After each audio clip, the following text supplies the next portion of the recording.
Si Sesshomaru, nakatatandang kapatid ni Inuyasha, ay pumunta sa libingan ng kanilang ama dahil may kukunin ito. May mga beasts na nagbabantay sa libingan at inatake si Sesshomaru ngunit nagpaikot-ikot si Sesshomaru at napatay ang lahat ng mga beasts. Itinayo ni Jaken sa may tumang human head staff niya at dahil sumigaw ang babaeng ulo na nasa staff niya, nangangahulugan lamang ito na maling libingan ang napuntahan nila. Samantala, habang nakasakay si Mayoga sa beasts, balak niyang sabihin ito sa master niyang si Inuyasha ang nangyari. Habang nagsasaya ang mga warriors dahil tapos na ang kanilang gera, biglang dumating si Sesshomaru at gusto niyang humiram sa mga ito ng bangka. Natawa ang leader ng mga warriors dahil walang magpapahiram kay Sesshomaru sa gitna ng digmaan. Nagpumilit si Sesshomaru at sinakal ang leader hanggang sa mamatay. Nagalit ang mga tauhan nito ngunit pinaubayan na ni Sesshomaru kay Jaken ang kalaban. Sinunog ni Jaken ang mga warriors gamit ang kanyang human head staff. Pagkatapos niyang ubusin ang mga kalaban, biglang nag-react ang human head staff at pumupunta sa ibang direksyon. Habang sumasagwan, sinabi ni Jaken kay Sesshomaru na naniniwala siyang alam ni Inuyasha kung nasaan ang libingan ng kanilang ama.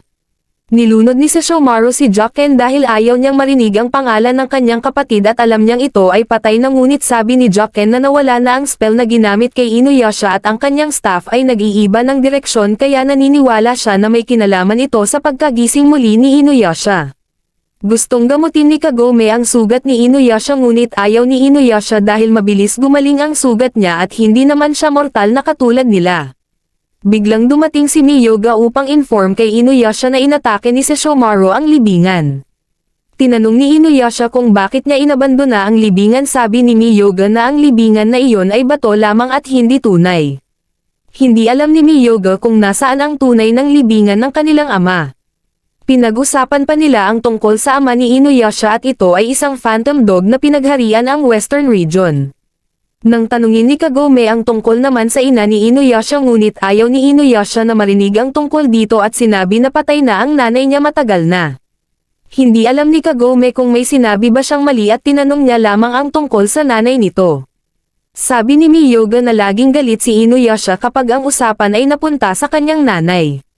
Pinuntahan ni Kagome si Inuyasha at iniisip na dahil ang layunin ni Inuyasha ay maging tunay na demon, kinamumuhian ba ni Inuyasha ang kanyang ina dahil isa itong tao kaya naging half-demon lamang siya. Biglang lumakas ang hangin at pinadapa ni Inuyasha si Kagome. May nararamdaman si Inuyasha na paparating. Biglang nakita nila sa taas ang isang palanquin na nakasakay ang ina ni Inuyasha ngunit nakagapos ito. Biglang may kamay ng demon na lumabas sa ulap at sinira ang sinasakyan ng nanay ni Inuyasha. Balak ni Inuyasha na tulungan ang nanay niya ngunit naglabas ng apoy si Jaken. Nakita ni Inuyasha si Sesshomaru at nakita naman ni Sesshomaru si Kagome. Sinabi ni Sesshomaru kay Inuyasha na nababagay ito na makahalabilo lamang sa mga tao dahil kahihiyan siya sa mundo ng mga demons dahil half lamang siya at mayroon siyang ina na tao. Tinanong ni Sesshomaru kay Inuyasha kung nasaan ang libingan ng kanilang ama. Hindi rin alam ni Inuyasha kung nasaan ito at kahit raw alam niya, hindi niya rin ito sasabihin kay Sesshomaru. Dahil dito, inutos niya sa demon na kasama niya na ipitin lalo ang nanay ni Inuyasha. Akala ni Inuyasha na trick lamang ito ni Sesshomaru upang magsalita siya dahil alam niyang patay na ang nanay niya. Sabi ni Jaken na kaya ni Sesshomaru na magbalik ng mga patay mula sa Netherworld. Sinabi ng nanay ni Inuyasha na bumalik siya sa pagkamatay. Naniwala si Inuyasha at hiniwa ang kamay ng demon upang makuha ang nanay niya.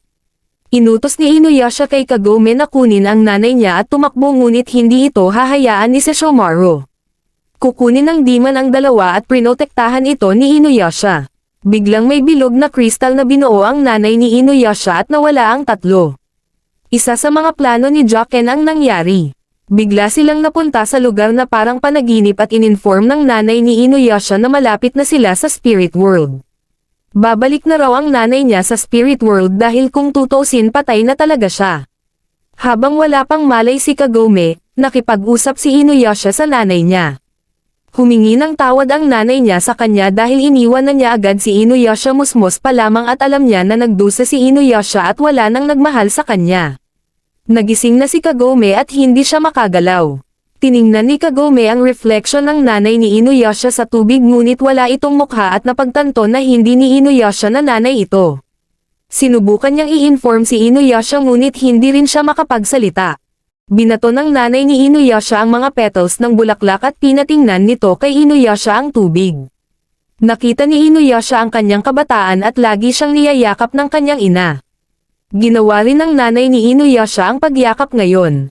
Hindi na mamalaya ni Inuyasha na may ginagawa ng masama ang peke niyang nanay. Nakita ni Kagome na ginapos siya ng mga goblins kaya hindi siya makagalaw. Biglang naging pangit ang lugar at madilim dahil isa lamang ilusyon ang lugar kanina. Kinagat ni Miyoga si Kagome at kahit na weird, nagpasalamat si Kagome dahil nakakagalaw na siya. Balak ng On-Mother na kainin si Inuyasha ngunit hinampas ito ni Joken dahil kailangan muna nilang makakuha ng impormasyon tungkol sa libingan bago niya ito kainin. Habang natutulog, tinanong ng On-Mother kung nasaan ang libingan. Ngunit sagot pa rin ni Inuyasha na hindi niya alam. May nakitang itim na pearl ang On-Mother sa kanan. Gusto ni Joken na maghanap pa kung anong kanan ang tinutukoy niya. Ngunit sagot ng On-Mother na kapag lalo pa siyang pumasok sa katawan nito ang spirit ni Inuyasha ay masisira ngunit okay lamang ito kay Joken. Lalo pang nilubog ng On-Mother si Inuyasha at hindi na ito makahinga. Nang magising si Inuyasha, nakita niya na peke ito at ginapos ng On-Mother si Inuyasha. Kinuha ni Kagome ang staff kay Joken at ginawang bola ng golf si Joken papunta sa ilog. Tumakbo ang On-Mother kaya hinabol ito ni Kagome. Hihigupin na ng On-Mother ang buong katawan ni Inuyasha ngunit pinigilan ni Kagome ito. Biglang nadapa si Kagome at hindi alam ang gagawin. Sinabi ni Miyoga na kailangan ni Kagome na gisingin ang spirit ni Inuyasha. Dahil si On-Mother ay gawa sa spirits ng mga nanay na nawala ang kanilang mga anak sa digmaan. Kapag ginising ni Kagome ang spirit na nasa spell ng On-Mother, ang katawan ni Inuyasha ay mapapakawalan. Hindi alam ni Kagome ang gagawin at bigla niyang nakita sa reflection sa tubig ang batang Inuyasha. Balak niyang tanggalin ang larawan na ito at winasiwas ni Kagome ang tubig upang makawala ang katawan ni Inuyasha kay On-Mother. Biglang dumating si Sesshomaru at ininform na alam na niya kung nasaan ang libingan. Sinakal ni Sesshomaru si Inuyasha at namangha dahil nilagay ng tatay nila sa kanang mata ni Inuyasha ang libingan niya at pinaubaya kay Inuyasha ang pagbabantay sa libingan niya nang hindi nalalaman ni Inuyasha. Kinuha ni Sesshomaru sa kanang mata ni Inuyasha ang Black Pearl at ito ang libingan ng tatay nila. Hindi mapapatawad ni Inuyasha si Sesshomaru dahil ginamit niya ang imahe ng nanay niya para lamang sa libingan. Inatake ni Inuyasha si Sesshomaru ngunit nakalipad agad ito at nilatigo si Inuyasha.